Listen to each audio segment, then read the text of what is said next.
আজকে আসলাম একটা রাইটিং ল্যাবে। এখানে অনেক সুন্দর সুন্দর আরবিতে রাইটিং করা হয়, দেখেন কি সুন্দর। এখানে ওনাদের কমপ্লেন হয়েছে 3টা এসির ভিতরে একটা এসি চলতেছে না, ক্যাসেট টাইপের 3 টনের এসি, এখানে 3টা, টোটাল 9 টন এসি এখানে এই ল্যাবটার ভিতরে। ওনাদের কমপ্লেন হচ্ছে এই এসিটা চলতেছে না। আমি আসার পরে দেখলাম এটার ইনডোর চলতেছে, কিন্তু ইনডোর থেকে আউটডোরে সাপ্লাই হচ্ছে না। তারপরে দেখি বিসিবিটা নষ্ট হয়ে গেছে, বিসিবিটা একটু ঠিক করতে হবে। ঠিক করলে চলবে, নতুন লাগালে অনেক টাকা লাগবে।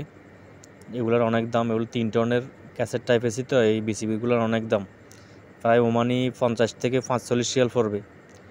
আমি এখন এটা ঠিক করে নিয়ে আসব, ঠিক করে নিয়ে আসলে লাগালে আবার চলবে ইনশাআল্লাহ।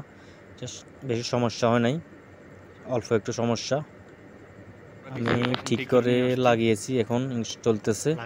আমি আউটডোর সাইডে চেক করছি, আউটডোর চলতেছে, ইনডোর চলতেছে। আগে ইনডোর চলতেছিল, কিন্তু ইনডোর থেকে আউটডোর সাপ্লাই হতেছিল না, রিলে থেকে আউটডোর হতেছিল না।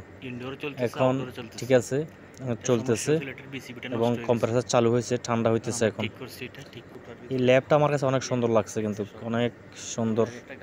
যে আরবি লেখাগুলা গাছের টুকরার ভিতরে লিখছে, অনেক সুন্দর রাইটিংগুলা। এই রাইটিংগুলা করে একজন মিশরি লোক আছে এখানে, সে কোরআনে হাফেজ। সেই মিশরি লোকটা এগুলা রাইটিং করে, অনেক সুন্দর রাইটিং।